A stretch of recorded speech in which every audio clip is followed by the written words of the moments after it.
1 दिसंबर को लड़की के बर्थडे की तैयारी चल रही थी। उसी बीच में उसका भाई घर में आ जाता है। भाई देखता है कि तैयारी चल रही है। वो देखता है बहन की तरफ और कहता है कि ऐसा लग रहा है जैसे कि हम तो सौतेले हैं। जब देखो जब मारना पीटना शुरू कर देते हैं, जब देखो जब ताना मारना शुरू कर देते हैं। ना ही किसी घर वाले को देखते हैं, ना ही किसी बाहर वाले को देखते हैं। लड़का बात कहकर चुप ही नहीं हुआ था कि अचानक से उसके पिताजी आ जाते हैं। जैसे ही पिताजी आ जाते हैं, एक के बाद एक कई थप्पड़ मारते हैं। कहते हैं तुम्हें अपनी बहन की तरह बनना चाहिए। जैसे वो बातों का कहना मानती है वैसे तुम्हें भी मानना चाहिए। साथ ही कहते हैं जैसे कि तुम्हारी बहन पढ़ाई करती है वैसे ही तुम्हें भी पढ़ाई करनी चाहिए। तब जाके शायद तुम्हें उतना मान सम्मान उतना प्यार मिलेगा। ऐसा पहली बार नहीं हुआ था। लड़के को किसी न किसी बहाने से मारा जाता था, पीटा जाता था और किसी न किसी बहाने से उसे ताने भी मारे जाते थे। इसीलिए यहाँ से पिट पिटाकर चुपचाप चला जाता है। 1-2 दिन बीतते हैं। उसके बाद शुरू होती है शादी की सालगिरह की तैयारी। रात को सोच के सोए थे कि अगले दिन तैयारी करेंगे, कुछ अच्छा करेंगे, लोगों को बुलाएंगे और दावत करेंगे। इस तरीके के कुछ सोच विचार थे, इस तरीके की कुछ बातें थीं। अगले दिन सुबह जरूर होती है, लेकिन घर के कुछ 3 सदस्य ऐसे होते हैं कि उनकी सुबह होती ही नहीं है, क्योंकि उनकी अब आंखें कभी खुलेंगी नहीं, क्योंकि वो अब इस दुनिया में रहे नहीं हैं। आज की कहानी है 3 मर्डर की। जब ये 3 मर्डर होते हैं तो सोशल मीडिया के माध्यम से जब लोगों को पता चलती है तो लोगों को यकीन नहीं हो रहा था कि कत्ल की इतनी छोटी सी वजह हो सकती है, कि इतनी छोटी सी वजह इतनी बड़ी बन सकती है। आज की सच्ची घटना जो कि मैं आपको सुनाने जा रही हूँ। आज की सच्ची घटना है राष्ट्रीय राजधानी का दक्षिण जिला है, वहाँ की ये सच्ची घटना है। दक्षिण जिले का एक थाना लगता है नेवसराय। नेवसराय क्षेत्र का एक गांव है देवली। देवली गांव में एक चौपाल है। चौपाल के पास रहने वाला एक बॉक्सर जो कि ओलंपिक जिले स्तर पर होती हैं। प्रदेश स्तर पर होने वाली प्रतियोगिताओं में उसने मेडल भी जीता था। उसकी आदत है कि वो रोज सुबह घर से निकलता है, टहल कर आता है, कभी जिम करके आता है। जिम कर आता है, उसका जो भी रोजमर्रा का काम है। इस तरीके से 4 दिसंबर 2024 की सुबह वो लगभग 5:30 बजे के आसपास उठता है। उठने के बाद जब बाहर निकलता है तो जोर की आवाज लगाता है कि मम्मी इस दरवाजे को बंद कर लेना, मैं बाहर जा रहा हूँ घूमने के लिए। इस तरीके की आवाज लगती है। पड़ोस में एक बुजुर्ग महिला होती है, उनके कानों तक ये आवाज पहुंचती है। तो लड़का वहां से निकल जाता है। लगभग 1 घंटे के बाद वो वापस आता है सुबह 6:30 बजे के आसपास। 6:30 बजे के बाद वो लौट कर आता है। उसके बाद उसने दरवाजा खोला तो अपनी आंखों से देखता है तो उसकी आंखें खुली की खुली रह जाती हैं। दरअसल घर के अंदर जो नीचे वाला फ्लोर है, जो ग्राउंड फ्लोर है, वहाँ पर उसकी बहन की लाश पड़ी हुई थी। बेड पर उसकी लाश पड़ी हुई थी। गर्दन ऐसे समझो जैसे कि धड़ से अलग होने ही वाली थी और उसके ऊपर कोई कम्बल पड़ा हुआ था, जिसकी वजह से वो दिख नहीं रही थी। जैसे ही उसने कम्बल उठाया वहाँ से ब्लड बह रहा है, खून का रिसाव हो रहा है। उसको देखने के बाद उस लड़के की चीख निकल जाती है। बहुत जोर से वो चीखता है। चीखने के बाद अपनी माँ को आवाज लगाता है। बार बार माँ माँ करके आवाज लगा रहा था, कभी पिताजी को आवाज लगा रहा था। जैसे ही ऊपर के फ्लोर पर जाता है, ऊपर की मंजिल पर जाता है तो एक तरफ माँ की लाश पड़ी हुई थी, एक तरफ पिता की लाश पड़ी हुई थी। घर के अंदर 3 कत्ल हो जाते हैं। उस लड़के की चीख पुकार, उसकी आंखों से निकल रहे आंसू, उसका दर्द, उसकी कराहट इतनी दूर तक फैल जाती है। आसपास के जो लोग थे वो भी दौड़कर घर की तरफ आते हैं, क्योंकि अभी ठीक से दिन भी नहीं निकला है। आखिरकार इस घर में ऐसी क्या वजह हुई है? इससे पहले इस गांव में कभी इस तरीके की चीख पुकार नहीं बची थी, ना ही इस तरीके की कोई घटना सुनने को मिली थी। इस घर से 20 मीटर की दूरी पर एक जिम होता है। जिम में जो भी लड़के थे वो प्रैक्टिस कर रहे थे। जिम का जो मालिक होता है वो भी दौड़कर मौके पर आते हैं। दौड़कर आते हैं। जब सबकी सबने उस दृश्य को अपनी आंखों से देखा, उस दृश्य को देखने के बाद हर कोई हक्का बक्का रह गया। गया, सोचने पर मजबूर हो गया। घर में 4 सदस्य हैं, 4 में से 3 का मर्डर हो चुका है। यदि लड़का भी यहाँ पर होता तो शायद वो भी मार दिया गया होता। इसी बीच में पुलिस को सूचना दी जाती है और पुलिस से कहा जाता है कि जल्दी आप यहाँ आइए, इस जगह पर आइए। देवली के पास चौपाल में एक फौजी का मकान है। फौजी के मकान पर जल्दी आइए, यहाँ पर 3 कत्ल हो चुके हैं, 3 मर्डर हो चुके हैं। जैसे ही पुलिस को सूचना मिलती है, दिन निकलते ही पुलिस को सूचना मिल जाती है। उसके बाद फिर चाहे डीसीपी अंकित चौहान हो, एसीपी अभिनेत्र जैन हो, एटीसी प्रभारी उमेश यादव, स्पेशल प्रभारी गिरीश, नेसराय थाना प्रभारी राकेश यादव, संगम बिहार थाना प्रभारी उमेश शर्मा, जैसे जैसे सूचना मिल रही थी वैसे वैसे ऑफिसरों का घटना स्थल पर जुमावड़ा शुरू हो रहा था। 3 मर्डर की सूचना सुनने के बाद अधिकारियों ने इसकी जांच पड़ताल करना शुरू कर दी। लगभग 51 साल की उम्र होती है राजेश कुमार की सेना से रिटायर हो जाते हैं। आर्मी राजपूता राइफल से वो साल 2009 में रिटायर हो चुके थे। एनएसजी के वो कमांडो भी रहे हुए थे। हालांकि उनका जो मूल गांव होता है हरियाणा के महेंद्र के पास, वहां का एक गांव लगता है खेड़ी तलवाना, वहां के मूल निवासी होते हैं। फौज से रिटायर होने के बाद बच्चों की अच्छी एजुकेशन के हिसाब से और उन्होंने अपना गांव छोड़ दिया था 30 साल पहले और अपना घर दिल्ली में ले लिया था। दिल्ली के इस गांव देवली में रहना शुरू कर देते हैं। उनकी पत्नी होती है, उसका नाम कोमल होता है। साथ ही उनकी बेटी होती है, बड़ी बेटी, जिसका नाम कविता होता है। कविता इग्नू से एमबीए की पढ़ाई भी कर रही है। साथ ही वो यूपीएससी की तैयारी भी कर रही थी। उसको आईएएस ऑफिसर बनना था। बेटी पर बड़ा नाज कर रहे थे। जब पुलिस वालों ने देखना शुरू किया है तो बेटी की गर्दन ऐसे समझो जैसे कि धड़ से बिल्कुल अलग होने वाली हो। साथ ही उसके शरीर पर कई चोटों के निशान थे। माँ के साथ भी कुछ ऐसी ही हालत थी। उसकी भी गर्दन धड़ से बिल्कुल अलग होने की कगार पर थी। पिता जो राजेश कुमार होता है, पूर्व एनएससी कमांडो होता है, जो कि 12वीं राजपूता राइफल का फौजी रिटायर होता है। उसकी गर्दन पे तो वार था ही, साथ ही उसके सर पे भी किसी ने वार किया था। ये कत्ल किसने किए और क्यों किए, अब इस घर का एक ही वारिस होता है जिसका नाम अर्जुन होता है। अर्जुन बीए का स्टूडेंट भी होता है, साथ ही बॉक्सर भी है। किसी प्रतियोगिता में उसने मेडल वगैरह भी प्राप्त किए हुए थे।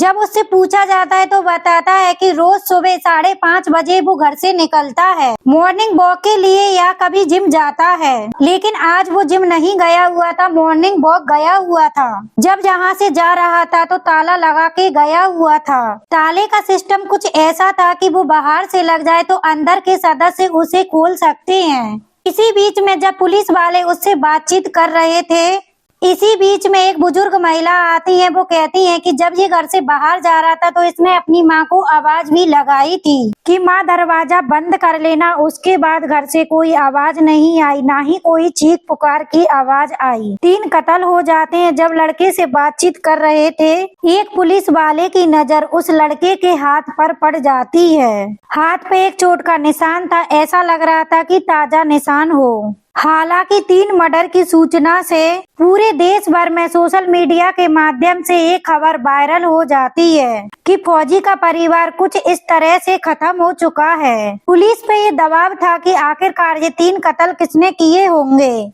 क्यों किए होंगे और क्या इसके पीछे की वजह रही होगी। पुलिस इन सवालों के जवाब जानने में जुट जाती है। साथ ही पुलिस ने घर में जाकर देखा कि कहीं लूटपाट की घटना को अंजाम तो नहीं दिया गया है। घर की एक एक चीजें, एक एक सामान बिल्कुल वैसे रखे थे जैसे कि पहले रखे हुए थे। कोई फोर्स के निशान नहीं थे, किसी ने जबरदस्ती घुसने की कोशिश नहीं की थी। आखिरकार कातिल कहां से आया, क्यों आया और क्यों हत्या की। जब लड़के से बातचीत करते हैं तो लड़के का रो रो के बुरा हाल था। समझ नहीं पा रहे थे कि इस बीच में इससे इतनी जल्दी बातचीत करें तो कैसे करें। जब पुलिस वालों ने कहा थोड़ी तसल्ली देते हैं, भी जो सब थे उन्हें कब्जे में लेकर पोस्टमार्टम के लिए भेजा जाता है। उधर पोस्टमार्टम हो रहे थे, इधर तसल्ली कर रहे थे, इधर इंतजार कर रहे थे कि कब थोड़ा ये बेटा होश में आएगा। उसके गांव वालों को, परिवार वालों को, बाकी सदस्यों को भी सूचना दी जाती है। हालांकि 10 दिन पहले ये परिवार अपने गांव गया था एक बेटी की शादी समारोह में। बहुत खुश नवाब थे वहाँ पर। परिवार बिल्कुल खुश था, सब कुछ ठीक था। किसी से कोई शिकवा नहीं, कोई शिकायत नहीं, ना ही किसी से कोई झगड़ा था। फिर ये कत्ल क्यों किए गए? आखिरकार लड़के से ही पूछा जाता है, बेटा तुमसे हमें 2 ही चीज के जवाब चाहिए। पहला ये कि तुम्हें ये चोट कैसे लगी, दूसरा ये कि घर के अंदर कोई फोर्स जबरदस्ती जाने वाला कोई रास्ता ही नहीं है।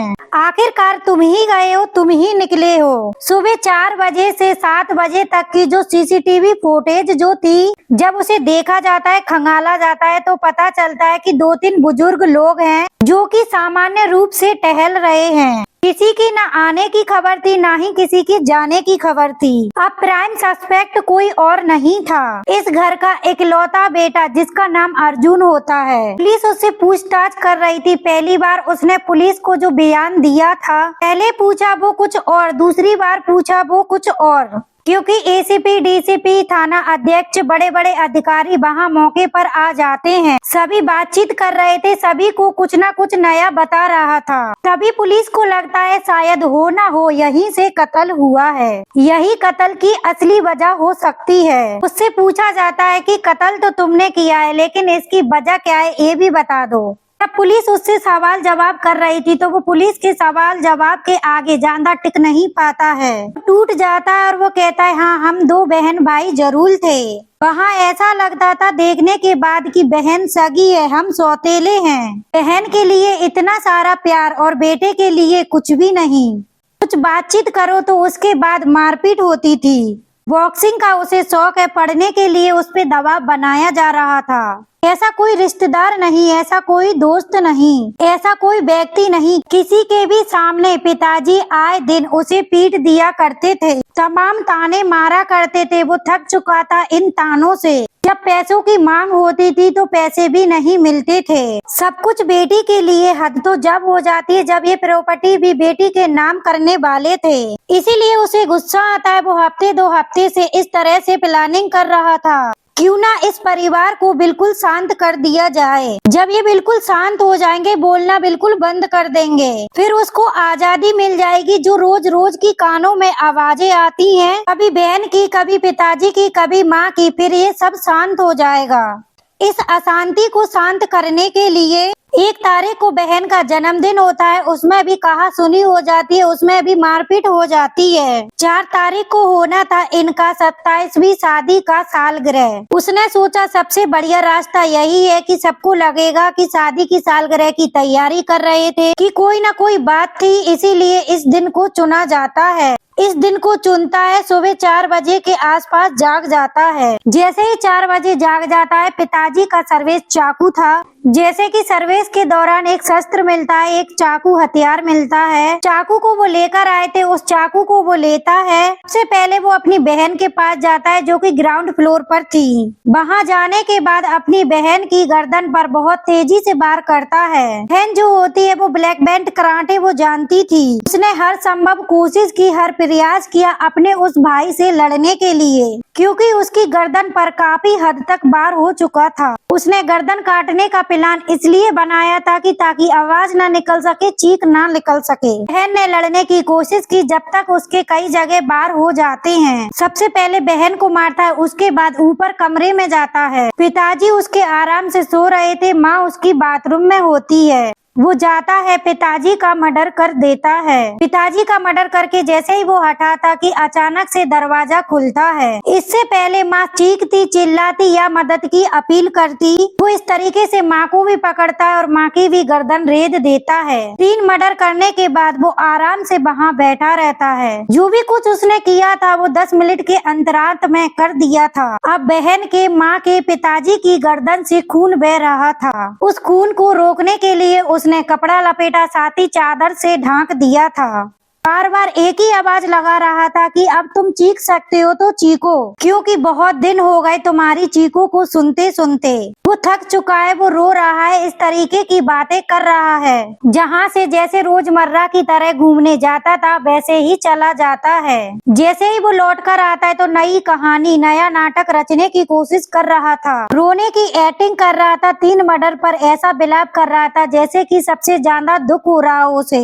आखिरकार कातिल तो वही था। पुलिस की आंखों में, पब्लिक की आंखों में ज्यादा देर तक वो धूल नहीं झोंक सका। पुलिस ने उसे बहुत ही जल्दी बेनकाब करके गिरफ्तार किया। गिरफ्तार करने के बाद उसे जेल भेज दिया। जब पुलिस ने इस घटनाक्रम का खुलासा किया था तो लोगों को यकीन नहीं हो रहा था कि एक सगा बेटा आखिरकार ऐसा कैसे कर सकता है। हालांकि उसे ऐसा लगता था कि वो अपने ही घर में उपेक्षा का शिकार हो रहा है। उसे ऐसा लगने लगा था कि वो अपने ही घर में बिल्कुल अकेला है। उसको ना कोई प्यार करने वाला है, ना ही उसको कोई देखभाल करने वाला है, ना ही उसकी कोई जरूरतों का ख्याल रखने वाला है। इसीलिए उसने गुस्से में आके, तहस में आके अपने ही माँ, अपने ही पिता, अपनी ही बहन का कत्ल कर डाला।